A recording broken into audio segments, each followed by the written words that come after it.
ਇੰਡੋਜ਼ TV Australia ਦੇਖ ਰਹੇ ਸਾਰੇ ਹੀ ਦੋਸਤਾਂ ਦਾ ਨਿੱਘਾ ਸਵਾਗਤ। ਮੈਂ ਦੇਵ ਸਿੱਧੂ ਇੱਕ ਵਾਰ ਫਿਰ ਹਾਜ਼ਰ ਹਾਂ ਜੀ ਲੈ ਕੇ ਪ੍ਰੋਗਰਾਮ ਸਾਡੇ ਮਸਲੇ ਸਾਡੇ ਹੱਲ।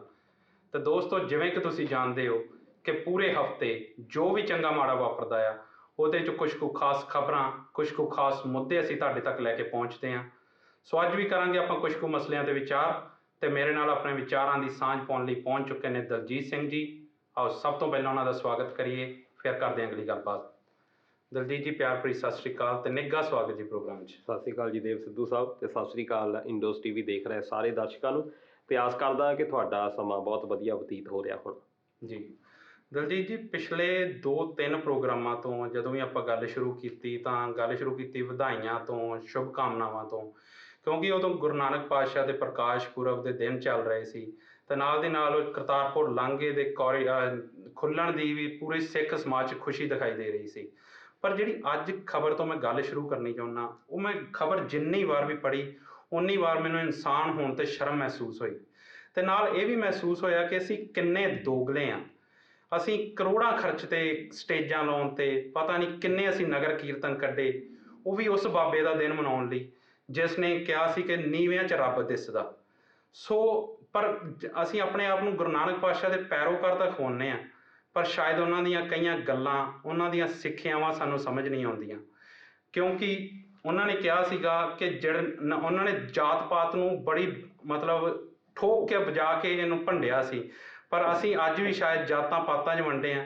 ਮੈਂ ਗੱਲ ਕਰ ਰਿਹਾ ਜੀ ਸੰਗਰੂਰ ਜ਼ਿਲ੍ਹੇ ਦੇ ਜਗਮੇਲ ਸਿੰਘ ਦੀ, ਜਿਸ ਨੂੰ ਬੰਨ੍ਹ ਕੇ ਹਵਾਨੀਅਤ ਦੀ ਹੱਦ ਤੱਕ ਕੁੱਟਿਆ ਗਿਆ, ਉਹਦੀਆਂ ਲੱਤਾਂ ਤੋਂ ਪਲਾਸ ਨਾਲ ਮਾਸ ਨੋਚਿਆ ਗਿਆ, ਤੇਜ਼ਾਬ ਸੁੱਟਿਆ ਗਿਆ ਤੇ ਪਾਣੀ ਦੇ ਨਾਂ 'ਤੇ ਉਹਨੂੰ ਪੀਣ ਲਈ ਪਿਸ਼ਾਬ ਤੱਕ ਦਿੱਤਾ ਗਿਆ। ਆਖਿਰਕਾਰ ਉਹ ਬੰਦਾ ਆਪਣਾ ਦਮ ਤੋੜ ਗਿਆ। ਤੇ ਇਸ ਮਾਮਲੇ 'ਚ ਵੀ ਜਿਹੜੀ ਸਰਕਾਰਾਂ ਦੀ ਨਾਕਾਮੀ ਆ ਉਹ ਖੁੱਲ੍ਹ ਕੇ ਸਾਹਮਣੇ ਆਈ ਹੈ। ਤੁਸੀਂ ਕਿੱਦਾਂ ਦੇਖਦੇ ਹੋ? ਬੜੀ ਦਰਦਨਾਕ ਘਟਨਾ, ਜੀ ਜਿੰਨੀ ਵੀ ਨਿੰਦਾ ਕੀਤੀ ਜਾਵੇ। ਸਪੈਸ਼ਲੀ 550 ਸਾਲਾ ਜਿਹੜੇ ਗੁਰਪੁਰਬ ਮਨਾਏ ਜਾ ਰਹੇ ਆ ਉਹਨਾਂ ਦਿਨਾਂ ਦੇ ਵਿੱਚ ਜੀ ਉੱਧਰੋਂ ਲਾਂਘਾ ਖੁੱਲ੍ਹਣ ਨੂੰ ਤਿਆਰ ਆ, ਬਿਲਕੁਲ। ਲੋਕੀ ਖੁਸ਼ ਨੇ, ਤੇ ਉੱਧਰ ਇਹ ਘਟਨਾ ਵਾਪਰ ਜਾਂਦੀ ਆ। ਜੀ ਕਿਉਂਕਿ ਜੋ ਗੁਰੂ ਨਾਨਕ ਦੇਵ ਜੀ ਦੀ ਫਿਲਾਸਫੀ ਆ, ਜੀ ਜੋ ਸਾਨੂੰ ਉਹ ਸਿੱਖਿਆ ਦੇ ਕੇ ਗਏ ਆ, ਇਹ ਬੰਦੇ ਜਿਹੜੇ ਆ ਅਖੌਤੀ, ਵੈਸੇ ਤਾਂ ਹੁਣੇ ਤਾਂ ਇਹ ਵੀ ਸਿੱਖ ਹੀ ਆ, ਬਿਲਕੁਲ। ਅਖੌਤੀ ਜਿਹੜੇ ਲੋਕ ਨੇ ਇਹ ਬੰਦੇ ਇੱਕ ਕਲੰਕ ਨੇ।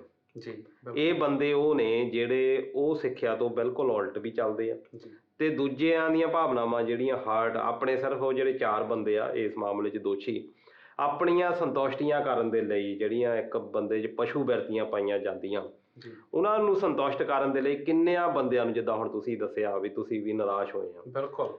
ਹਜ਼ਾਰਾਂ ਲੱਖਾਂ ਕਰੋੜਾਂ ਵੀ ਹੋ ਸਕਦਾ ਵੀ ਜਿਨ੍ਹਾਂ ਨੇ ਵੀ ਇਹ ਗੱਲ ਸੁਣੀ ਆ ਉਹਨਾਂ ਨੂੰ ਦਰਦ ਹੋਇਆ। ਜੀ ਕੁਛ ਮੈਂ ਟੀਵੀ ਚੈਨਲ ਵੀ ਦੇਖੇ, ਕੁਛ ਰੇਡੀਓ ਪ੍ਰੋਗਰਾਮ ਵੀ ਦੇਖੇ ਸੁਣੇ, ਉਹਨਾਂ ਦੇ ਵਿੱਚ ਇਹ ਗੱਲਬਾਤ ਹੋਈ ਵੀ ਇਹ ਇੱਕ ਗਰੀਬ ਤੇ ਅਮੀਰ ਦਾ ਮਸਲਾ ਹੋ ਸਕਦਾ, ਇਹਨੂੰ ਜਾਤ ਪਾਤ ਦੇ ਨਾਲ ਘੜੀਸਿਆ ਜਾ ਰਿਹਾ, ਜਾਣ ਕੇ ਘੜੀਸਿਆ ਜਾ ਰਿਹਾ।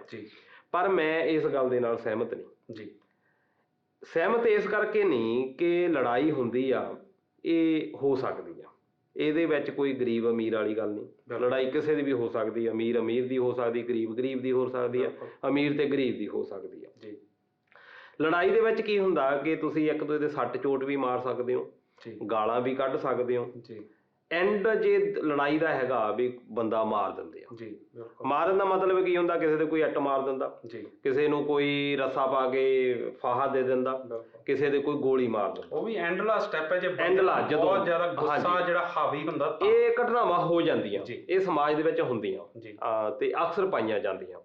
ਪਰ ਜਦੋਂ ਇੱਕ ਬੰਦੇ ਨੂੰ ਟੌਰਚਰ ਕੀਤਾ ਜਾਂਦਾ, ਤੁਸੀਂ ਹਵਾਨੀਅਤ ਦੀ ਹੱਦ ਪਾਰ ਕਰ ਜਾਂਦੇ ਆ, ਜਿੱਦਾਂ ਤੁਸੀਂ ਦੱਸਿਆ ਸਾਰਾ ਕੁਛ ਵੀ ਪਲਾਸ ਦੇ ਨਾਲ ਲੱਤਾਂ ਤੋਂ ਮਾਸ ਜਿਹੜਾ ਆ ਲਾਹਿਆ ਜਾਂਦਾ। ਜਿਹੜਾ ਬੰਦਾ ਮਾਰਦਾ ਵੀ ਆ ਉਹ ਕੋਈ ਏਦਾਂ ਨਹੀਂ ਹੁੰਦਾ ਕਿ ਉਹਦੀ ਪਸ਼ੂ ਬਿਰਤੀ ਉਹ ਹਮੇਸ਼ਾ ਇਹੀ ਸੋਚੀ ਜਾਂਦਾ ਵੀ ਮੈਂ ਮਾਰਨਾ ਆ। ਉਹ ਸਿਰਫ ਕੁਛ ਪਲ ਦਾ ਹੁੰਦਾ ਵੀ ਉਹਨੂੰ ਇੰਨਾ ਗੁੱਸਾ ਆ ਜਾਂਦਾ। ਉਹ ਬਾਅਦ 'ਚ ਮੈਂ ਬਹੁਤ ਬੰਦਿਆਂ ਨੂੰ ਦੇਖਿਆ ਵੀ ਆ ਵੀ ਉਹ ਪਛਤਾਉਂਦੇ ਆ ਵੀ ਸਾਤੋਂ ਉਦੋਂ ਜਾਣੀ ਭਾਵੁਕ ਹੋ ਕੇ ਫੈਸਲਾ ਲੈ ਲਿਆ।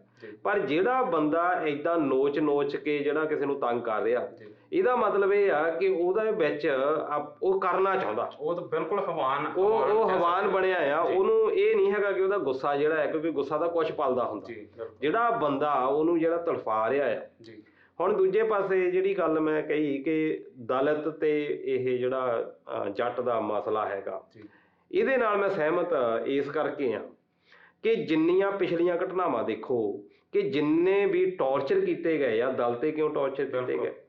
ਹੁਣ ਅਸੀਂ ਮਾਨਸਾ ਜ਼ਿਲ੍ਹੇ ਦਾ ਝੱਬਰ ਪਿੰਡ ਆ, ਉੱਥੇ ਦਾ ਬੰਤ ਸਿੰਘ ਆ, ਉਹਦੀ ਵੀ ਲੜਾਈ ਇਹ ਜਿਹੜੇ ਚਾਰ ਆ ਇਹ ਅਖੌਤੀ ਸਰਦਾਰ ਬਣੇ ਫਿਰਦੇ ਆ।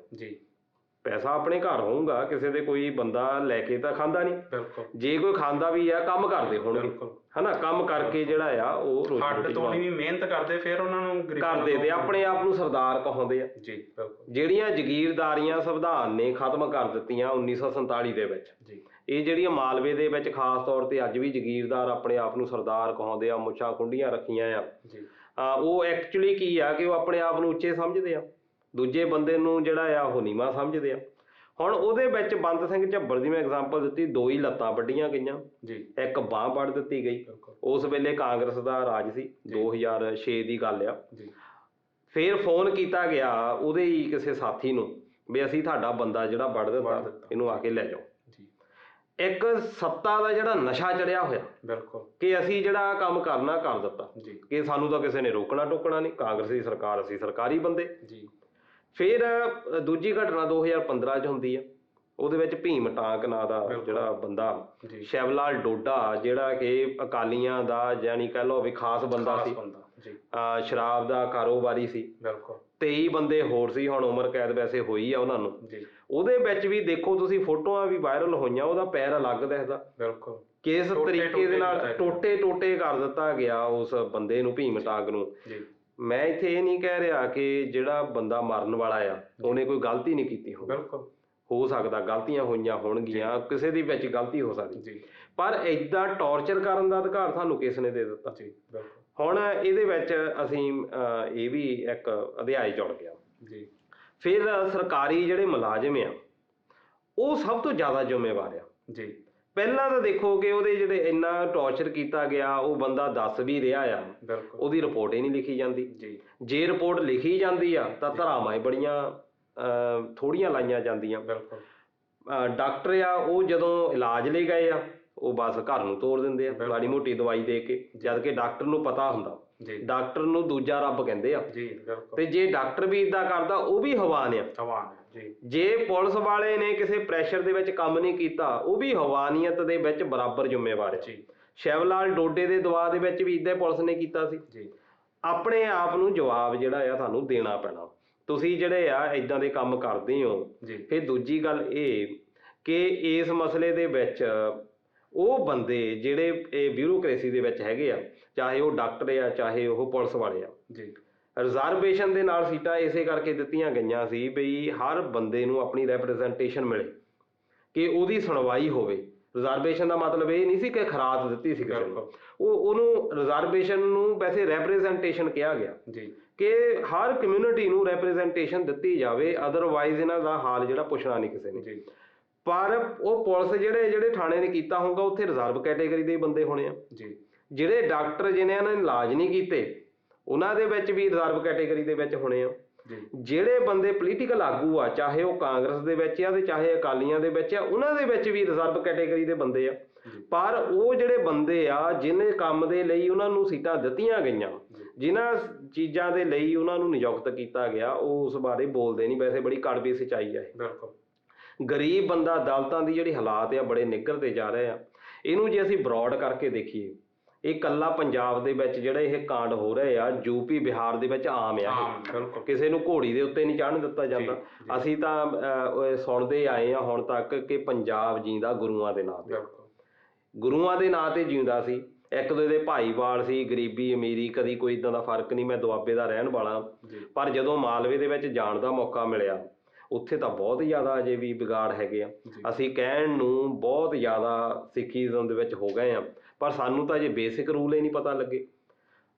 IIT ਜਿਹੜਾ ਬੜਾ ਇੱਕ ਮਾਣਮਈ ਇੰਸਟੀਟਿਊਸ਼ਨ ਹੈਗਾ ਸਾਰੇ ਇੰਡੀਆ ਦੇ ਵਿੱਚ, ਚਾਹੇ ਉਹ ਮਦਰਾਸ ਦੇ ਵਿੱਚ ਹੋਵੇ, ਕਾਨਪੁਰ ਵਾਲਾ ਹੋਵੇ, ਉਹਨਾਂ ਦੇ ਵਿੱਚ ਬਹੁਤ ਸਾਰੀਆਂ ਆਤਮ ਹੱਤਿਆਵਾਂ ਹੋ ਰਹੀਆਂ। ਚਾਹੇ ਉਹ ਲਤੀਫ ਕੁੜੀ ਹੋਵੇ, ਡਾਕਟਰ ਇੱਕ ਕੁੜੀ ਉਹਨੇ ਆਤਮ ਹੱਤਿਆ ਕੀਤੀ ਆ, ਰੋਹਿਤ ਵਮੋਲਾ ਨੇ ਆਤਮ ਹੱਤਿਆ ਕੀਤੀ ਆ। ਬਹੁਤ ਮੁੰਡੇ ਕੁੜੀਆਂ ਜਿਹੜੇ ਆ ਆਤਮ ਹੱਤਿਆ ਕਰ ਰਹੇ ਆ। ਕਿਹਾ ਇਹ ਜਾ ਰਿਹਾ ਕਿ ਇਹਨਾਂ ਨੂੰ ਜਿਹੜਾ ਪ੍ਰੈਸ਼ਰ ਆ ਕੰਮ ਦਾ, ਇਹਨਾਂ ਦੀ ਜਿਹੜੀ ਪਰਫਾਰਮੈਂਸ ਬੜੀ ਪੂਅਰ ਸੀਗੀ, ਬਈ ਇਹ ਬੰਦੇ ਕੰਮ ਨਹੀਂ ਸਹੀ ਕਰਦੇ ਸੀ, ਉਹਦੇ ਕਰਕੇ ਪ੍ਰੈਸ਼ਰ ਦੇ ਵਿੱਚ ਜਿਹੜੇ ਮਾਰਕਸ ਘੱਟ ਆਉਣ ਕਰਕੇ ਇਹਨਾਂ ਨੇ ਆਤਮ ਹੱਤਿਆ ਕੀਤੀ। ਪਰ ਜਿੰਨੀਆਂ ਆਤਮ ਹੱਤਿਆਵਾਂ ਹੋਈਆਂ, ਹੁਣ ਇੱਕ ਰਿਸਰਚ ਸਾਹਮਣੇ ਆਈ ਆ ਵੀ ਜਿਹੜੇ ਇਕੱਲੇ ਇਹ ਤਾਂ ਨਹੀਂ ਵੀ ਉਹ ਜਿਹੜੇ ਰਿਜ਼ਰਵ ਕੈਟੇਗਰੀ ਵਾਲੇ ਆ ਉਹਨਾਂ ਦੇ ਨੰਬਰ ਘੱਟ ਆਉਂਦੇ ਆ। ਬਿਲਕੁਲ।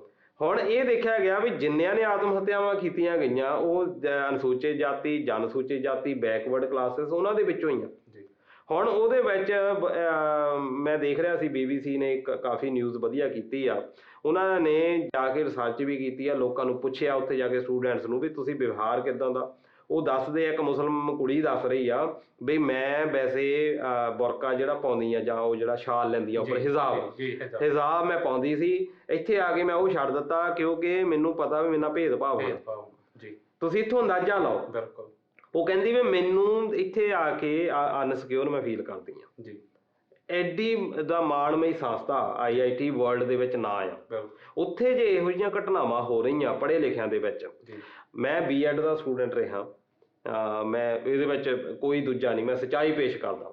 ਬਹੁਤ ਸਾਰੇ ਇੰਜੀਨੀਅਰਿੰਗ ਕਾਲਜਾਂ ਦੇ ਜਿਹੜੇ ਦੋਸਤ ਮੇਰੇ ਨਾਲ ਹੈਗੇ ਆ, ਅੱਜ ਵੀ ਪੰਜਾਬ ਦੇ ਵਿੱਚ ਜਦੋਂ, ਕਿਉਂਕਿ ਇੱਕ ਤਾਂ ਸਾਡੇ ਥਿਊਰੀ ਦੇ ਪੇਪਰ ਹੁੰਦੇ ਆ, ਇੱਕ ਤੁਹਾਡੇ ਜਿਹੜੇ ਆ ਤੋਂ ਕੁਛ ਇੰਟਰਨਲ ਅਸੈਸਮੈਂਟ ਉਹਨੂੰ ਕਹਿ ਦਿੰਦੇ ਆ ਵੀ ਟੀਚਰ ਨੇ ਨੰਬਰ ਦੇਣੇ ਹੁੰਦੇ ਆ ਜੀ।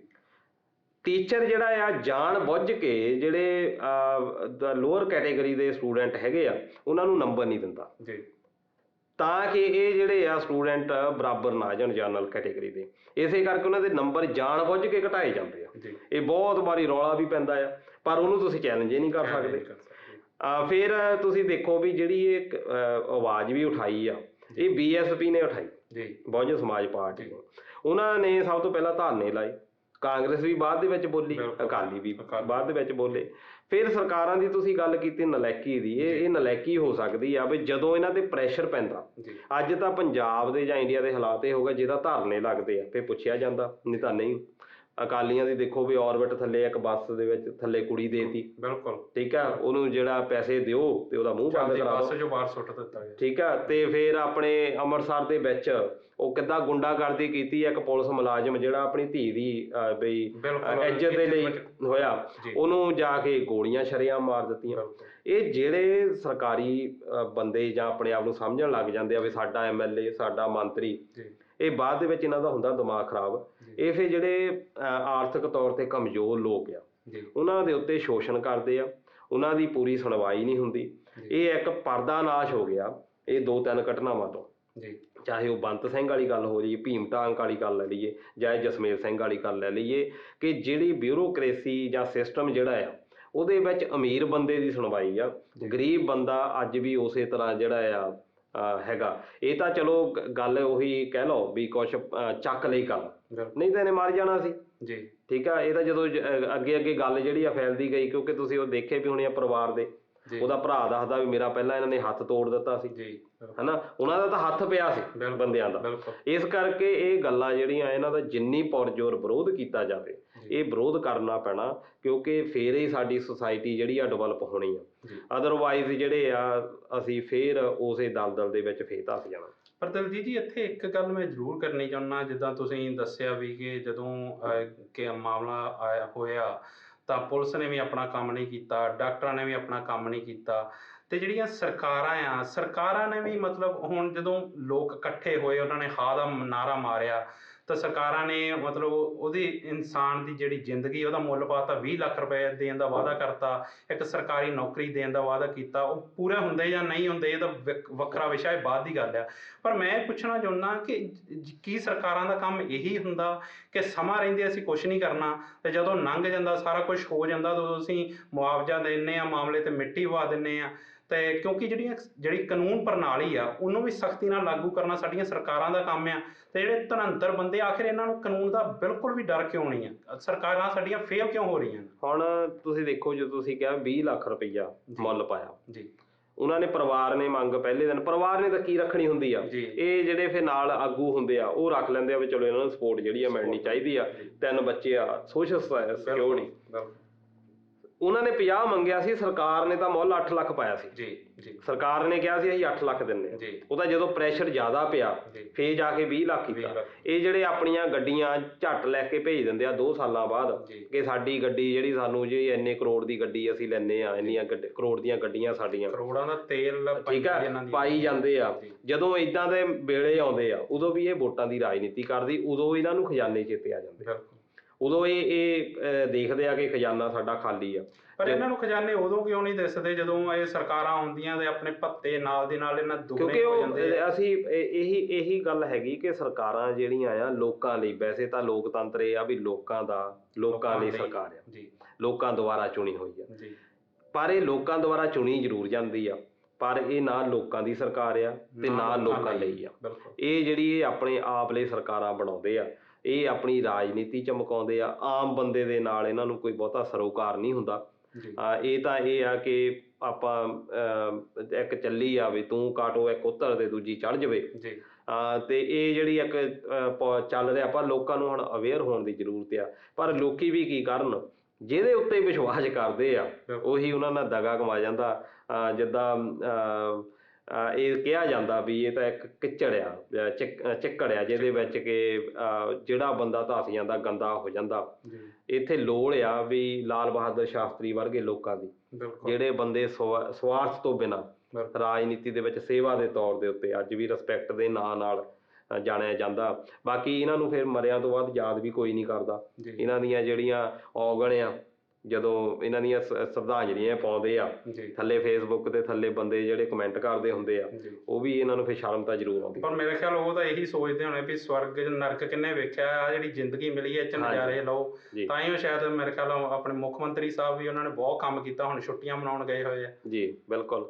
ਤੇ ਇਹ ਵੀ ਇੱਕ ਬੜੀ ਗੱਲ ਤੁਸੀਂ ਕਹੀ ਜਿਹੜੀ ਕਿ ਆਪ ਛੁੱਟੀਆਂ ਮਨਾਉਣ ਗਏ ਆ। ਜਦੋਂ ਉੱਥੇ ਜਾ ਕੇ ਸੈਕਟਰੀ ਨੂੰ ਭਗਵੰਤ ਮਾਨ ਨੇ ਕਿਹਾ ਵੀ ਮੈਂ ਲੋਕ ਸਭਾ ਦੇ ਵਿੱਚ ਉਹਨੇ ਬੋਲਿਆ ਵੀ ਮੈਂ ਜਦੋਂ ਉਹਨਾਂ ਨੂੰ ਫੋਨ ਕੀਤਾ ਸੈਕਟਰੀ ਨੂੰ, ਉਹਨੇ ਕਿਹਾ ਵੀ ਮੈਂ ਕੋਈ ਡਿਸੀਜਨ ਨਹੀਂ ਲੈ ਸਕਦਾ ਬਈ ਅਮਰਿੰਦਰ ਸਿੰਘ ਹੁਣੀ ਗਏ ਆ ਛੁੱਟੀਆਂ ਤੇ। ਇਹਦਾ ਮਤਲਬ ਕੀ ਆ ਵੀ ਬਾਅਦ ਵਿੱਚ ਲਵਾਰਿਸ ਹੀ ਪਿਆ ਆ। ਕਿਉਂਕਿ ਜਦੋਂ ਕੋਈ ਬੰਦਾ ਜਾਂਦਾ ਆ ਉਹ ਆਪਣਾ ਪਿੱਛੇ ਕੋਈ ਨੁਮਾਇੰਦਾ ਇਦਾਂ ਦਾ ਛੱਡ ਕੇ ਜਾਂਦਾ ਜਿਹੜਾ ਡਿਸੀਜਨ ਮੇਕਿੰਗ ਹੋਵੇ। ਕੱਲ ਨੂੰ ਅਣਹੋਣੀ ਕੋਈ ਵਾਪਰਦੀ ਆ ਤੇ ਰਿਸਪੌਂਸੀਬਲ ਕੌਣ ਆ, ਹਨਾ? ਇਸ ਕਰਕੇ ਜਿਹੜੇ ਇਹ ਵੀ ਗੱਲਾਂ ਦੇ ਉੱਤੇ ਇਹ ਸੰਵਿਧਾਨ ਦੀਆਂ ਵੀ ਧੱਜੀਆਂ ਜਿਹੜੇ ਆ ਚੰਗੀ ਤਰ੍ਹਾਂ ਉਡਾਉਂਦੇ ਆ। ਪਰ ਫਿਰ ਵੀ ਅਸੀਂ ਆਪਣੀ ਟੀਮ ਵੱਲੋਂ ਇਹ ਜ਼ਰੂਰ ਕਹਿਣਾ ਚਾਹੁੰਦੇ ਹਾਂ ਵੀ ਆਪਣੀ ਸਦਭਾਵਨਾ ਇਸੇ ਲਈ ਪੰਜਾਬੀ ਜਾਣੇ ਜਾਂਦੇ ਆ, ਕਿਉਂਕਿ ਇਹ ਪੰਜਾਬ ਜਿਹੜਾ ਆਰਥਿਕ ਤੌਰ 'ਤੇ ਖੁਸ਼ਹਾਲ ਵੀ ਇਸੇ ਤਰ੍ਹਾਂ ਹੋਇਆ। ਮੈਂ ਇੰਡੀਆ ਦੇ ਵਿੱਚ ਘੁੰਮਿਆ ਤੇ ਬਹੁਤੇ ਤਾਂ ਲੋਕ ਜਿਹੜੇ ਆ ਸਿੱਧੇ ਦਿੱਲੀ ਤੋਂ ਇੱਧਰ ਨੂੰ ਹੀ ਆਉਂਦੇ ਆ। ਮੈਂ ਇੰਡੀਆ ਦੇ ਵਿੱਚ ਚਾਂਸ ਵੀ ਦੇਖਿਆ ਵੀ ਸਾਡਾ ਜਿਹੜਾ ਪੰਜਾਬ ਆ, ਜਿੰਨੀ ਭਾਈਵਾਲਤਾ, ਜਿੰਨਾ ਪਿਆਰ ਸਤਿਕਾਰ ਸਾਡੇ ਪ੍ਰਾਂਤ ਦੇ ਵਿੱਚ ਆ, ਇੰਨਾ ਕਿਸੇ ਹੋਰ ਪ੍ਰਾਂਤ ਵਿੱਚ ਹੈ ਨਹੀਂ। ਬਹੁਤ ਵੱਡੇ ਲੈਵਲ ਦੇ ਉੱਤੇ ਡਿਵੀਜ਼ਨਸ ਹੋਈਆਂ ਆ ਸਾਰੇ ਪ੍ਰਾਂਤਾਂ ਦੇ ਵਿੱਚ। ਇੱਕ ਪੰਜਾਬ ਹੀ ਸੀ ਜਿਹਦੇ ਵਿੱਚ ਇਹ ਗੁਰੂਆਂ ਦੀ ਮਿਹਰ ਰੱਖ ਲਓ ਵੀ ਅਸੀਂ ਇੱਕ ਦੂਜੇ ਦੇ ਬੜੇ ਕਰੀਬ ਆ। ਅਸੀਂ ਭਾਵੇਂ ਜਾਤ ਪਾਤ ਦੇ ਵਿੱਚ ਵਜ਼ੀਫ ਵੀ ਰੱਖਦੇ ਹੋਈਏ ਪਰ ਇੱਕ ਦੂਜੇ ਦਾ ਸਤਿਕਾਰ ਕਰਦੇ ਆ। ਸਾਡੇ ਮਨਾਂ ਦੇ ਵਿੱਚ ਆ ਸਤਿਕਾਰ ਆ, ਅਸੀਂ ਇੱਕ ਦੂਜੇ ਦਾ ਦਰਦ ਜਿਹੜਾ ਆ ਮੰਨਦੇ ਆ। ਇਸ ਕਰਕੇ ਉਹ ਇਹੋ ਜਿਹੀਆਂ ਜਿਹੜੀਆਂ ਘਟਨਾਵਾਂ ਆ ਇਹ ਠੇਸ ਜ਼ਰੂਰ ਪਹੁੰਚਾਉਂਦੀਆਂ, ਪਰ ਇਹ ਜਿਹੜਾ ਸਾਨੂੰ ਇੱਕ ਤਰ੍ਹਾਂ ਨਾਲ ਤਖਈਆ ਕਰਨਾ ਚਾਹੀਦਾ ਵੀ ਇਹ ਜਿਹੜੇ ਦੋਸ਼ੀ ਆ ਇਹਨਾਂ ਨੂੰ ਸਖਤ ਤੋਂ ਸਖਤ ਸਜ਼ਾਵਾਂ ਜਿਹੜੀਆਂ ਮਿਲਣੀਆਂ ਚਾਹੀਦੀਆਂ। ਬਿਲਕੁਲ, ਕਿਉਂਕਿ ਦਲਜੀਤ ਜੀ ਜਦੋਂ ਵੀ ਇੱਦਾਂ ਦੇ ਮਾਮਲੇ ਸਾਹਮਣੇ ਆਉਂਦੇ ਤੇ ਆਪਾਂ ਉਮੀਦ ਕਰਦੇ ਹੁੰਦੇ ਹਾਂ ਕਿ ਇਸ ਮਾਮਲੇ ਤੋਂ ਬਾਅਦ ਕੋਈ ਇੱਦਾਂ ਦਾ ਮਾਮਲਾ ਸਾਹਮਣੇ ਨਾ ਆਵੇ, ਸਰਕਾਰਾਂ ਆਪਣਾ ਬਣਦਾ ਫਰਜ਼ ਨਿਭਾਉਣ। ਪਰ ਜਿਹੜੇ ਆਪਣੀ ਆਵਾਮ ਹੈ ਉਹ ਹਰ ਵਾਰੀ ਨਿਰਾਸ਼ ਹੁੰਦੀ ਆ, ਕਿਉਂਕਿ ਨਾ ਸਰਕਾਰਾਂ ਨਾ ਸਰਕਾਰੀ ਤੰਤਰ ਆਪਣਾ ਫਰਜ਼ ਨਿਭਾਉਂਦਾ। ਪਰ ਫਿਰ ਵੀ ਇੱਕ ਵਾਰ ਫਿਰ ਉਮੀਦ ਕਰਦੇ ਹਾਂ ਕਿ ਜੋ ਹਵਾਨੀਅਤ ਦਾ ਨਾਚ, ਨੰਗਾ ਨਾਚ ਹੋਇਆ ਆ, ਇੱਦਾਂ ਦਾ ਮਾਮਲਾ ਦੁਬਾਰਾ ਕਦੀ ਵੇਖਣ ਨੂੰ ਨਾ ਮਿਲੇ। ਜੀ ਦਲਜੀਤ ਜੀ, ਜਿਹੜਾ ਅਗਲਾ ਸਵਾਲ ਮੈਂ ਕਰਨਾ ਚਾਹੁੰਦਾ ਉਹ ਹੈ ਜੀ ਮਹਾਰਾਸ਼ਟਰ ਬਾਰੇ। ਕਿਉਂਕਿ ਮਹਾਰਾਸ਼ਟਰ 'ਚ ਵੀ ਹਰਿਆਣੇ ਦੇ ਨਾਲ ਹੀ ਚੋਣਾਂ ਹੋਈਆਂ ਤੇ ਪਰ ਜਿਹੜਾ ਹਰਿਆਣਾ ਉਹਦੇ ਵਿੱਚ ਤਾਂ ਬੀਜੇਪੀ ਨੇ ਦੁਸ਼ਯੰਤ ਚੌਟਾਲਾ ਨਾਲ ਸਮਝੌਤਾ ਕਰਕੇ ਤੇ ਆਪਣੀ ਸਰਕਾਰ ਬਣਾ ਲਈ। ਪਰ ਮਹਾਰਾਸ਼ਟਰ 'ਚ ਉਹਨਾਂ ਦੀ ਗਾਲ ਨਹੀਂ ਗਲਦੀ ਲੱਗਦੀ, ਕਿਉਂਕਿ ਹਾਲਾਂਕਿ ਜਿਹੜੀ ਸ਼ਿਵ ਸੈਨਾ ਆ ਉਹ ਉਹਨਾਂ ਦੇ ਸਭ ਤੋਂ ਪੁਰਾਣੇ ਭਾਈਵਾਲਾਂ 'ਚੋਂ ਇੱਕ ਆ। ਪਰ ਇਸ ਵਾਰ ਇਹ ਸਮਝੌਤਾ ਸ਼ਾਇਦ ਨੇਪਰੇ ਨਹੀਂ ਚੜ੍ਹ ਰਿਹਾ ਤੇ ਅਸ਼ੰਕੇ ਇਹ ਵੀ ਲਾਏ ਜਾ ਰਹੇ ਆ ਕਿ ਸ਼ਿਵ ਸੈਨਾ ਕਾਂਗਰਸ ਨਾਲ ਰਲ ਕੇ ਸਰਕਾਰ ਬਣਾਉਣ ਦੀ ਕੋਸ਼ਿਸ਼ ਕਰ ਰਹੀ ਆ। ਤੁਸੀਂ ਕਿੱਦਾਂ ਦੇਖਦੇ ਹੋ ਸਭ ਨੂੰ? ਇਹਨੂੰ ਵੀ ਤੁਸੀਂ ਭੁੱਖ ਕਹਿ ਸਕਦੇ ਹੋ ਜੀ, ਮੌਕਾ ਪ੍ਰਸਤੀ ਕਹਿ ਸਕਦੇ ਹੋ ਸ਼ਿਵ ਸੈਨਾ ਦੀ ਜੀ। ਇਹਦੇ ਵਿੱਚ ਭਾਜਪਾ ਵੈਸੇ ਮੇਨ ਪਾਰਟੀ ਹੈਗੀ ਆ ਜਿਹੜੀ ਜਿੱਤੀ ਆ। ਕਿਉਂਕਿ ਕਾਰਨ ਮੈਂ ਮੌਕਾ ਪ੍ਰਸਤ ਕਿਉਂ ਕਹਿ ਰਿਹਾ ਕਿ 3 ਦਹਾਕਿਆਂ ਦਾ ਕੋਈ ਇਹਨਾਂ ਦਾ ਆਪਸੀ ਸਮਝੌਤੇ ਹੁੰਦੇ ਆ, ਇਕੱਠੇ ਸਰਕਾਰਾਂ ਵੀ ਬਣਾਉਂਦੇ ਆ। ਸ਼ਿਵ ਸੈਨਾ ਤੇ ਭਾਜਪਾ ਦੋਨਾਂ ਦਾ ਏਜੰਡਾ ਇੱਕੋ ਹੀ ਆ।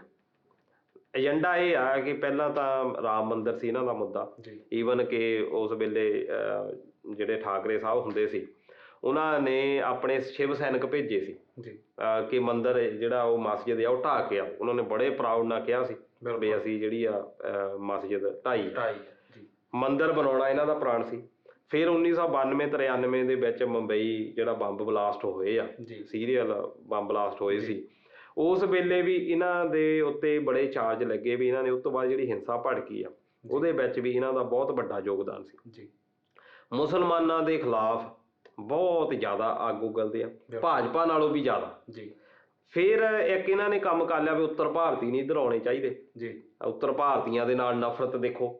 ਇੱਕ ਤਾਂ ਆਪਾਂ ਹੁਣੇ ਹੀ ਗੱਲ ਕਰਕੇ ਹਟੇ ਆ ਵੀ ਅਸੀਂ ਕਾਸਟ ਬੇਸਡ ਜਿਹੜਾ ਕਰਦੇ ਆ। ਇਹ ਜਿਹੜੇ ਬੰਦੇ ਆ ਇਹ ਕਹਿੰਦੇ ਆ ਵੀ ਉੱਤਰ ਭਾਰਤ ਵਾਲਾ ਬੰਬਈ ਦੇ ਵਿੱਚ ਆਉਣਾ ਹੀ ਨਹੀਂ ਚਾਹੀਦਾ ਬੰਦਾ। ਫਿਰ ਇਹ ਬਿਹਾਰੀਆਂ ਦੇ ਖਿਲਾਫ ਹੋ ਗਿਆ, ਪਹਿਲਾਂ ਉੱਤਰ ਭਾਰਤੀਆਂ ਦੇ ਖਿਲਾਫ ਅਸੀਂ ਵੀ ਆ, ਭਾਵੇਂ ਪੰਜਾਬ ਦਾ ਕੋਈ ਬ੍ਰਾਹਮਣ ਵੀ ਆ ਉਹਨੂੰ ਵੀ ਹੇਟ ਕਰਦੇ ਸੀ ਕਿ ਜਿਹੜਾ ਉੱਤਰ ਭਾਰਤ ਆ ਇਹ ਬੰਦੇ ਹੀ ਨਹੀਂ ਸਹੀ। ਦੇਖੋ ਕਿੱਡੀ ਅਸੀਂ ਜਿਹੜੀ ਜਿੱਦਾਂ ਮੈਂ ਪਹਿਲਾਂ ਗੱਲ ਕੀਤੀ, ਪੰਜਾਬ ਤਾਂ ਅਸੀਂ ਬਹੁਤ ਵੱਡੇ ਪਿਆਰ ਵਾਲੇ ਬੰਦੇ ਆ। ਇਹ ਬੰਦੇ ਤਾਂ ਉਹਨਾਂ ਨੂੰ ਵੀ ਨਫ਼ਰਤ ਕਰਦੇ ਵੀ ਜੇ ਉਸ ਖਿੱਤੇ ਦੇ ਵਿੱਚ ਜਿਹੜਾ ਵੀ ਜੰਮ ਪਿਆ ਉਹ ਜਿਹੜਾ ਆ ਸਾਡਾ ਦੁਸ਼ਮਣ ਆ। ਫਿਰ ਬਿਹਾਰੀਆਂ ਦੇ ਖਿਲਾਫ ਪੈ ਗਿਆ। ਉਹ ਤੁਹਾਨੂੰ ਪਤਾ ਵੀ ਬਿਹਾਰ ਜਿਹੜਾ ਆ ਆਰਥਿਕ ਤੌਰ ਤੇ ਪੰਜਾਬ ਇੰਡੀਆ ਦਾ ਇੱਕ ਪਿਛੜਿਆ ਸੂਬਾ। ਉਹ ਵਿਚਾਰੇ ਉੱਥੇ ਕਮਾਉਣ ਲਈ ਜਾਂਦੇ ਆ, ਮਿਹਨਤਕਸ਼ ਉਹ ਜਿਹੜੇ ਲੋਕ ਨੇ ਪੰਜਾਬ ਵਿੱਚ ਵੀ ਆਉਂਦੇ ਨੇ, ਆਪਾਂ ਜਾਣਦੇ ਆ, ਬਹੁਤ ਜ਼ਿਆਦਾ ਮਿਹਨਤ ਕਰਦੇ ਆ, ਹੱਡ ਭੰਨਵੀਂ ਮਿਹਨਤ ਕਰਦੇ ਆ। ਉਹ ਜੇ ਆਉਂਦੇ ਆ ਉੱਥੇ ਕਮਾਉਣ, ਜਿਹੜਾ ਇਹਦੇ ਵਿੱਚ ਬੁਰਾਈ ਕੀ ਆ? ਫਿਰ ਇਹ ਨਹੀਂ ਉਹਨਾਂ ਨੂੰ ਕੁੱਟਣਾ ਸ਼ੁਰੂ ਕਰ ਦਿੱਤਾ। ਫਿਰ ਤੁਸੀਂ ਇਹ ਪੰਜਾਬ ਦੇ ਵਿੱਚ ਵੀ ਇਹਨਾਂ ਦੇ ਬੰਦੇ ਹੈਗੇ ਆ, ਛੱਡਿਓ। ਇਹਨਾਂ ਦੇ ਬਿਆਨ ਦੇਖੋ ਕਿੱਦਾਂ ਬੋਲਦੇ ਆ, ਕਿੱਦਾਂ ਜਾ ਕੇ ਇਹ ਲੋਕਾਂ ਦੇ ਉੱਤੇ ਅਟੈਕ ਕਰਦੇ ਆ। ਕਈ ਸ਼ਹਿਰਾਂ ਦੇ ਵਿੱਚ ਤਾਂ ਇਹਨਾਂ ਨੇ ਬੜੀ ਦਹਿਸ਼ਤ ਕੀਤੀ ਹੋਈ ਪੰਜਾਬ ਦੇ ਵਿੱਚ। ਇਹ ਦਹਿਸ਼ਤ ਦੇ ਨਾਲ ਕੰਮ ਕਰਦੇ ਆ, ਗੁੰਡਾ ਰਾਜ ਜਿਹਾ ਰੱਖਦੇ ਆ, ਪਿਸਟਲ ਤਲਵਾਰਾਂ ਵਗੈਰਾ ਰੱਖਦੇ ਆ। ਕਾਨੂੰਨ ਨੂੰ ਜਾਣੀ ਜਿਹੜੇ ਧੱਜੀਆਂ ਉਡਾਉਣੀਆਂ ਜਿਹੜੀਆਂ ਇਹ ਸਮਝਦੇ ਆ। ਪਰ ਇਸ ਵੇਲੇ ਜਿਹੜਾ ਕਿਉਂਕਿ ਇਹ ਵੱਡੀ ਪਾਰਟੀ ਹੁੰਦੀ ਸੀ, ਭਾਜਪਾ ਜਿਹੜੀ ਆ ਛੋਟੀ ਧਿਰ ਹੁੰਦੀ ਸੀ ਪਿਛਲੇ 3 ਦਹਾਕਿਆਂ ਤੋਂ। ਪਰ ਪਿਛਲੀਆਂ ਚੋਣਾਂ ਤੋਂ ਬਾਅਦ ਸਰਕਾਰ ਜਿਹੜੀ ਆ ਭਾਜਪਾ ਪਿਛਲੀ ਵਾਰ ਮੈਜੋਰਟੀ ਦੇ ਵਿੱਚ ਸੀ, 19 ਸਾਲ ਜਿਹੜੀ ਸਰਕਾਰ ਚਲਾਈ, ਭਾਵੇਂ ਇਹਨਾਂ ਨੇ ਸਮਰਥਨ ਦਿੱਤਾ। ਇਹਨਾਂ ਨੂੰ ਇਹ ਡਰ ਪਿਆ ਆ ਸ਼ਿਵ ਸੈਨਾ ਨੂੰ ਵੀ ਜੇ ਅਸੀਂ ਸਰਕਾਰ ਬਣਾ ਲਈਏ ਜਾਂ ਇਹਨਾਂ ਦੇ ਨਾਲ ਅਸੀਂ ਸਰਕਾਰ ਹੁਣ ਜੇ ਬਣਾ ਲਈ, ਇਹ ਸਾਡੇ ਤੋਂ ਸੁਪੀਰੀਅਰ ਹੀ ਰਹਿਣੇ ਆ, ਇਹ ਸਾਡੇ ਤੋਂ ਉੱਤੇ ਹੋਈ ਜਾਂਦੇ ਆ। ਹੁਣ ਉਹਨਾਂ ਤੋਂ ਸਹਾਰ ਨਹੀਂ ਹੋ ਪਾ ਰਿਹਾ ਵੀ ਇਹ ਸਾਡੇ ਤੋਂ ਥੱਲੇ ਹੁੰਦੇ ਸੀ, ਇਹ ਸਾਡੇ ਜਿਹੜੇ ਆ ਛੋਟੇ ਭਰਾ ਹੁੰਦੇ ਸੀ, ਇਸ ਵੇਲੇ ਵੱਡੇ ਭਰਾ ਬਣ ਗਏ। ਇਹਨਾਂ ਨੂੰ ਜਾਣੀ ਇੱਦਾਂ ਕਹਿੰਦੇ ਹੁੰਦੇ ਸੀ ਵੀ ਇਹ ਸਾਡੇ ਛੋਟੇ ਭਰਾ ਭਾਜਪਾ ਵਾਲੇ। ਹੁਣ ਭਾਜਪਾ ਵਾਲੇ ਕਹਿੰਦੇ ਆ ਸ਼ਿਵ ਸੈਨਾ ਨੂੰ ਵੀ ਇਹ ਸਾਡੇ ਛੋਟੇ ਭਰਾ। ਹੁਣ ਸਮਝੌਤਾ ਕਿਹਨਾਂ ਦੇ ਨਾਲ ਕਰਨ ਲੱਗੇ ਆ? ਹੁਣ ਇੱਥੇ ਬੜੀ ਦਚਿੱਤੀ ਸਾਰੇ ਜਿਹੜੇ ਸ਼ਿਵ ਸੈਨਾ ਨੇ ਤਾਂ ਸਿੱਧਾ ਕਲੀਅਰ ਕਰ ਦਿੱਤਾ ਵੀ ਅਸੀਂ ਤਾਂ ਆਪਣੀ ਸਰਕਾਰ ਬਣਾਉਣੀ ਆ, ਭਾਜਪਾ ਨਾਲ ਬਣਾ ਸਕਦੇ ਆ ਜੇ ਸਾਨੂੰ 2.5 ਸਾਲ ਜਿਹੜਾ ਆ ਰਾਜ ਕਰਨ ਦੇਣ ਜਾਂ ਮੁੱਖ ਮੰਤਰੀ ਸਾਡਾ ਬਣਾਉਣ, 2.5 ਸਾਲ ਉਹ ਆਪ ਕਰਨ। ਬਾਕੀਆਂ ਨਾਲ ਅਸੀਂ ਜੇ ਇਹ ਨਹੀਂ ਮੰਨਦੇ, ਅਸੀਂ ਕਾਂਗਰਸ ਨਾਲ ਵੀ ਤਿਆਰ ਆ। ਅਸੀਂ ਜਿਹੜੀ ਰਾਸ਼ਟਰਵਾਦੀ ਕਾਂਗਰਸ ਪਾਰਟੀ ਸ਼ਰਦ ਪਵਾਰ ਦੀ ਆ, ਅਸੀਂ ਉਹਦੇ ਨਾਲ ਵੀ ਰੈਡੀ ਆ। ਮਤਲਬ ਕਿ ਅਸੂਲਾਂ ਦੀ ਰਾਜਨੀਤੀ ਨਹੀਂ, ਇਹ ਸਿਰਫ ਕੁਰਸੀ ਦੀ ਰਾਜਨੀਤੀ, ਸਿਰਫ ਕੁਰਸੀ ਦੀ ਰਾਜਨੀਤੀ ਆ। ਕਿਉਂਕਿ ਠਾਕਰੇ ਪਰਿਵਾਰ ਚੋਂ ਪਹਿਲੀ ਵਾਰ ਕੋਈ ਬੰਦਾ ਚੋਣ ਜਿੱਤਿਆ, ਉਹ ਪਹਿਲਾਂ ਚੋਣੇ ਨਹੀਂ ਸੀ ਲੜਦੇ ਹੁੰਦੇ, ਸਿਰਫ ਚੋਣ ਲੜਾਉਂਦੇ ਹੀ ਹੁੰਦੇ ਸੀ। ਹੁਣ ਉਹਨਾਂ ਨੂੰ ਇਹ ਆ ਵੀ ਅਸੀਂ ਜਿਹੜਾ ਮੁੱਖ ਮੰਤਰੀ ਜਿਹੜਾ ਬਣਨਾ।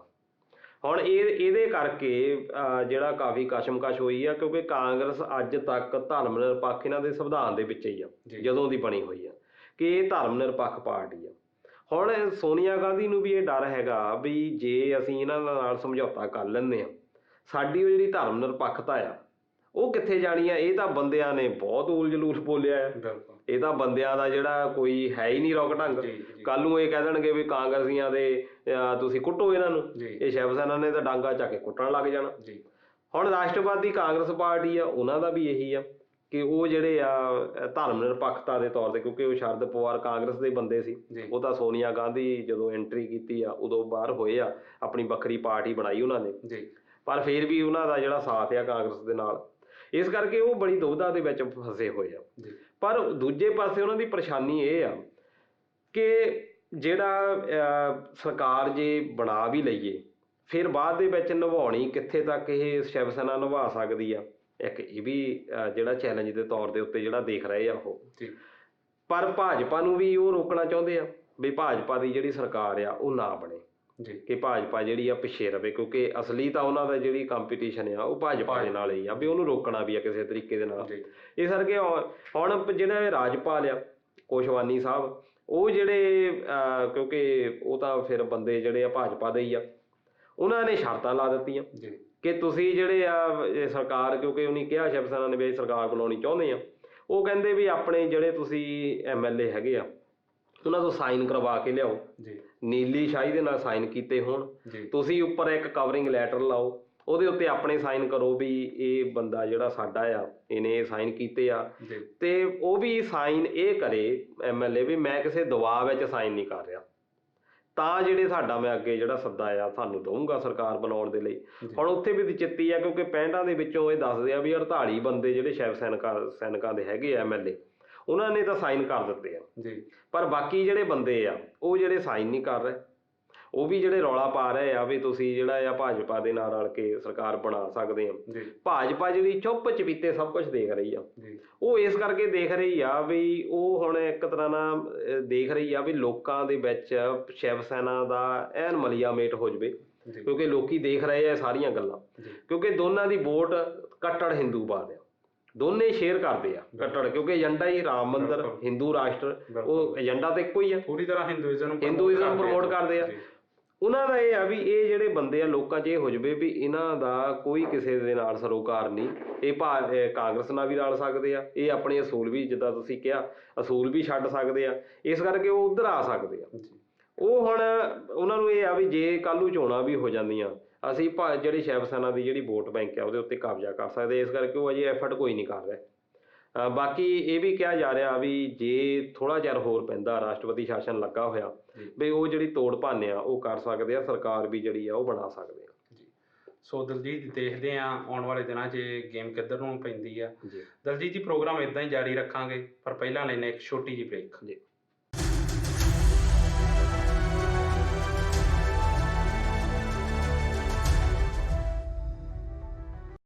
ਦੋਸਤੋ, ਇੱਕ ਵਾਰ ਫਿਰ ਤੋਂ ਸਵਾਗਤ ਹੈ ਤੁਹਾਡਾ ਪ੍ਰੋਗਰਾਮ ਸਾਡੇ ਮਸਲੇ ਸਾਡੇ ਹੱਲ ਵਿੱਚ।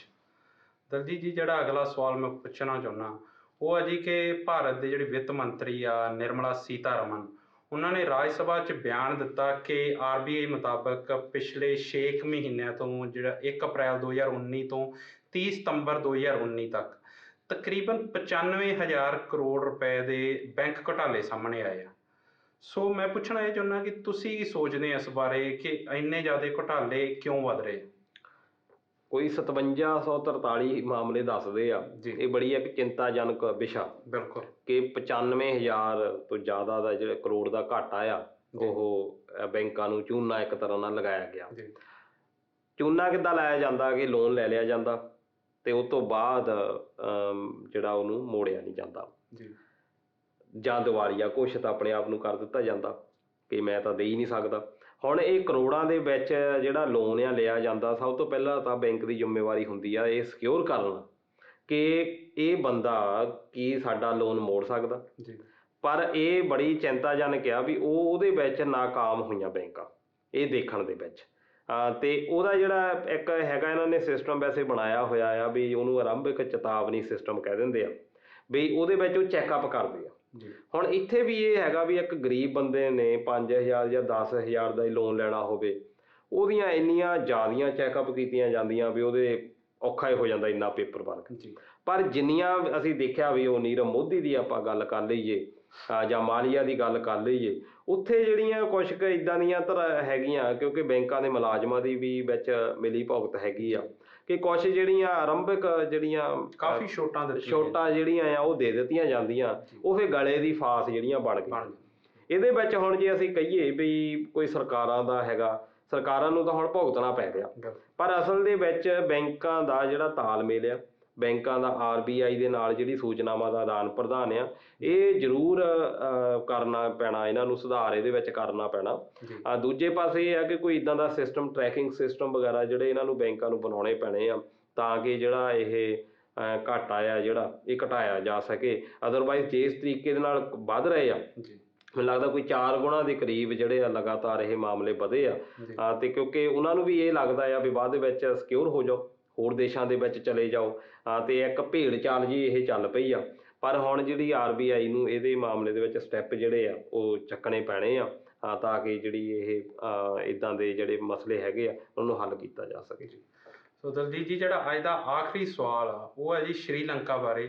ਸ਼੍ਰੀਲੰਕਾ 'ਚ ਹਾਲ ਵਿੱਚ ਹੀ ਜਿਹੜੇ ਆ ਗੋਟਾਬਈਆ ਰਾਜਪਕਸ਼ੇ ਉਹ ਰਾਸ਼ਟਰਪਤੀ ਚੁਣੇ ਗਏ ਆ, ਜਿਨ੍ਹਾਂ ਬਾਰੇ ਦੱਸਿਆ ਇਹ ਜਾਂਦਾ ਕਿ ਸ਼ੁਰੂ ਤੋਂ ਹੀ ਤਮਿਲ ਵਿਰੋਧੀ ਰਹੇ ਆ। ਸੋ ਹੁਣ ਜਦੋਂ ਇਹ ਰਾਸ਼ਟਰਪਤੀ ਚੁਣੇ ਗਏ ਤਾਂ ਉੱਥੋਂ ਦੇ ਜਿਹੜੇ ਸਥਾਨਕ ਜਿਹੜੇ ਤਮਿਲ ਲੋਕ ਆ ਉਹ ਉਹਨਾਂ ਦੇ ਵਿੱਚ ਬਹੁਤ ਹੀ ਜ਼ਿਆਦਾ ਖੁਸ਼ੀ ਨਹੀਂ ਮਨਾਈ ਜਾ ਰਹੀ ਇਸ ਚੀਜ਼ ਨੂੰ ਲੈ ਕੇ। ਸੋ ਸ਼੍ਰੀਲੰਕਾ ਦੀ ਜਿਹੜੀ ਤਾਜ਼ਾ ਸਥਿਤੀ ਉਸ ਨੂੰ ਤੁਸੀਂ ਕਿਵੇਂ ਵੇਖਦੇ ਹੋ? ਇਹਨਾਂ ਦੇ ਭਰਾ ਹੈਗੇ ਆ ਮਹਿੰਦਾ ਰਾਜਪਕਸ਼ੇ, ਉਹਨਾਂ ਦਾ ਭਰਾ ਇਹ ਗੋਟਾਬਾਇਆ ਰਾਜਪਕਸ਼ੇ। ਮਹਿੰਦਾ ਰਾਜਪਕਸ਼ੇ ਉਹ ਬੰਦਾ ਜਦੋਂ ਲਿੱਟੇ ਦਾ ਸਫਾਇਆ ਕੀਤਾ ਉਸ ਵੇਲੇ ਉਹ ਮੁਖੀ ਸੀ। ਇਹ ਉਸ ਵੇਲੇ ਗੋਟਾਬਾਇਆ ਉਸ ਵੇਲੇ ਰੱਖਿਆ ਮੰਤਰੀ ਸੀ ਜਦੋਂ ਪ੍ਰਭਾਕਰਨ ਬੜਾ ਮਸ਼ਹੂਰ ਲਿੱਟੇ ਦਾ ਰਿਹਾ ਮੁਖੀ। ਉਹਦੀ ਜਿਹੜੀ ਸਲਤਨਤ ਆ ਉਹਨੂੰ ਤਹਿਸ ਨਹਿਸ ਜਿਹੜਾ ਆ ਕਰਕੇ ਰੱਖ ਦਿੱਤਾ ਲਿੱਟੇ ਨੂੰ, ਕਿਉਂਕਿ ਲਿੱਟਾ ਜਿਹੜਾ ਆ ਉੱਥੇ ਦੋ ਜਿੱਦਾਂ ਕਹਿ ਲਓ ਵੀ ਵਰਗ ਹੈਗੇ ਆ। ਇੱਕ ਸਨਹਾਲੀ ਆ, ਉਹ ਬਹੁ ਗਿਣਤੀ ਦੇ ਵਿੱਚ ਆ ਸਨਹਾਲੀ। ਦੂਜੇ ਨੰਬਰ 'ਤੇ ਤਮਿਲ ਆ। ਤਮਿਲ ਨੂੰ ਹਮੇਸ਼ਾ ਜਿਹੜੇ ਆ, ਕਿਉਂਕਿ ਇਹ ਕਿਹਾ ਜਾਂਦਾ ਵੀ ਤਮਿਲ ਬੋਲਦੇ ਆ ਇਹ ਭਾਰਤ ਦੇ ਲੋਕ ਹੈਗੇ ਆ, ਇਹਨਾਂ ਦੀ ਹਮੇਸ਼ਾ ਸਮਰਥਨ ਜਿਹੜਾ ਰਿਹਾ ਖਾਸ ਤੌਰ 'ਤੇ ਕਰੁਣਾਨਿਧੀ ਇਹਨਾਂ ਦਾ ਖਾਸ ਤੌਰ 'ਤੇ ਸਮਰਥਨ ਜਿਹੜਾ ਹੁਣ ਤੱਕ ਕਰਦਾ ਰਿਹਾ ਉਹਨਾਂ ਦੀ ਪਾਰਟੀ ਤਮਿਲਨਾਡੂ ਤੋਂ। ਅਤੇ ਹੁਣ ਇਹ ਗੋਟਾਬਾਇਆ ਸਨਹਾਲੀ ਜਿਹੜੇ ਲੋਕ ਆ ਉਹਨਾਂ ਦੀਆਂ ਮੈਜੋਰਟੀ ਦੇ ਵਿੱਚ ਲਈਆਂ ਇਹਨੇ ਵੋਟਾਂ ਅਤੇ ਕੋਈ 52% ਦੇ ਕਰੀਬ ਜਿਹੜੀ ਵੋਟ ਆ ਇਹਨੇ ਲਈ ਆ। ਦੂਜੇ ਪਾਸੇ ਪ੍ਰੇਮਦਾਸਾ ਜਿਹੜੇ ਇਹਨਾਂ ਦੇ ਵਿਰੋਧੀ ਉਮੀਦਵਾਰ ਸੀ, ਤਮਿਲ ਜਿਹੜੇ ਲੋਕਾਂ ਨੇ ਲਗਭਗ ਵੋਟਾਂ ਉਹਨੂੰ ਪਾਈਆਂ, ਕਿਉਂਕਿ ਤਮਿਲ ਲੋਕਾਂ ਨੂੰ ਇਹ ਲੱਗਦਾ ਵੀ ਗੋਟਾਬਾਇਆ ਜਿੱਦਾਂ ਰੱਖਿਆ ਮੰਤਰੀ ਵੇਲੇ ਬੜਾ ਸ਼ੋਸ਼ਣ ਉੱਥੇ ਕੀਤਾ ਗਿਆ, ਜਿਹੜੇ ਮਨੁੱਖੀ ਅਧਿਕਾਰ ਆ ਉਹਨਾਂ ਨੂੰ ਬੜਾ ਦਬਾਇਆ ਗਿਆ। ਇਸ ਕਰਕੇ ਤਮਿਲ ਜਿਹੜੇ ਲੋਕ ਆ ਉਹ ਇੱਕ ਇਨਸਿਕਿਉਰ ਜਿਹੜੇ ਆ ਹੁਣ ਫੀਲ ਕਰ ਰਹੇ ਆ ਇਹਨਾਂ ਦੇ ਜਿੱਤਣ ਤੋਂ ਬਾਅਦ। ਦੂਜਾ ਇਹ ਵੀ ਰਾਸ਼ਟਰਪਤੀ ਜਿਹੜੇ ਹੈਗੇ ਆ, ਕਿਉਂਕਿ ਪ੍ਰਧਾਨ ਮੰਤਰੀ ਇਹਨਾਂ ਨੇ ਬਣਾਉਣਾ ਹੁੰਦਾ, ਇਹਨਾਂ ਨੇ ਆਪਣੇ ਉਸੇ ਭਰਾ ਨੂੰ ਜਿਹੜਾ ਸ਼ਾਇਦ ਪ੍ਰਧਾਨ ਮੰਤਰੀ ਬਣਾ ਦੇਣ, ਮਹਿੰਦਾ ਰਾਜਪਕਸ਼ੇ ਨੂੰ। ਅਤੇ ਦੂਜਾ ਇਹ ਆ ਕਿ ਇਹਨਾਂ ਦਾ ਭਾਰਤ ਦੇ ਨਾਲ ਵੀ ਥੋੜ੍ਹਾ ਜਿਹਾ ਚੱਲਦਾ ਆ ਕਿੰਤੂ ਪਰੰਤੂ। ਇਸ ਕਰਕੇ ਆਉਣ ਵਾਲੇ ਦਿਨਾਂ ਦੇ ਵਿੱਚ ਇਹ ਦੇਖਣਾ ਪੈਣਾ ਕਿ ਇਹਨਾਂ ਦਾ ਜਿਹੜਾ, ਕਿਉਂਕਿ ਚਾਈਨਾ ਜਿਹੜਾ ਆ ਉਹ ਵੀ ਕਾਫੀ ਜਿਹੜੀ ਵਧਾ ਰਿਹਾ ਉਹਨਾਂ ਦੇ ਨਾਲ ਨਜ਼ਦੀਕੀਆਂ ਸ਼੍ਰੀਲੰਕਾ ਦੇ ਨਾਲ, ਕਿ ਆਉਣ ਵਾਲੇ ਦਿਨਾਂ ਦੇ ਵਿੱਚ ਰਾਜਪਕਸ਼ੇ ਸਾਹਿਬ ਤਮਿਲ ਲੋਕ ਜਿਹੜੇ ਹੈਗੇ ਆ ਉਹਨਾਂ ਦੇ ਹਿੱਤਾਂ ਦੀ ਕਿੱਦਾਂ ਰਾਖੀ ਕਰਦੇ ਆ ਅਤੇ ਭਾਰਤ ਦੇ ਨਾਲ ਸੰਬੰਧ ਜਿਹੜੇ ਆ ਕਿੱਦਾਂ ਦੇ ਚੱਲਦੇ ਆ। ਪਰ ਜਿੱਤ ਗਏ ਆ ਅਤੇ ਹੁਣ ਜਿਹੜੀ ਸਰਕਾਰ ਆ ਉਹਨਾਂ ਦੀ ਉੱਥੇ ਬਣੂਗੀ ਅਤੇ ਬਾਕੀ ਆਉਣ ਵਾਲੇ ਦਿਨਾਂ 'ਚ ਪਤਾ ਲੱਗੂ ਜੀ। ਸੋ ਦਲਜੀਤ ਜੀ, ਇਹਨਾਂ ਸਾਰੀਆਂ ਗੱਲਾਂ ਨਾਲ ਵੇਲਾ ਹੋ ਚੁੱਕਾ ਜਾਣ ਦਾ, ਤੁਸੀਂ ਸਮਾਂ ਦਿੱਤਾ ਉਹਦੇ ਲਈ ਬਹੁਤ ਬਹੁਤ ਧੰਨਵਾਦ। ਸਤਿ ਸ਼੍ਰੀ ਅਕਾਲ ਜੀ। ਦੋਸਤੋ, ਉਮੀਦ ਕਰਦੇ ਹਾਂ ਤੁਹਾਨੂੰ ਸਾਡਾ ਪ੍ਰੋਗਰਾਮ ਜ਼ਰੂਰ ਪਸੰਦ ਆਇਆ ਹੋਵੇਗਾ। ਤੁਸੀਂ ਆਪਣੀ ਫੀਡਬੈਕ ਸਾਡੇ ਨਾਲ ਸਾਂਝੀ ਜ਼ਰੂਰ ਕਰਿਓ ਅਤੇ ਨਾਲ ਦੀ ਨਾਲ ਸਾਡਾ ਫੇਸਬੁੱਕ ਪੇਜ ਜ਼ਰੂਰ ਲਾਈਕ ਕਰਿਓ, ਸਾਡਾ YouTube ਚੈਨਲ ਸਬਸਕ੍ਰਾਈਬ ਕਰੋ। ਹੁਣ ਦਿਓ ਇਜਾਜ਼ਤ, ਮਿਲਦੇ ਹਾਂ ਅਗਲੇ ਹਫ਼ਤੇ। ਤਦ ਤੱਕ ਲਈ ਪਿਆਰ ਭਰੀ ਸਤਿ ਸ਼੍ਰੀ ਅਕਾਲ।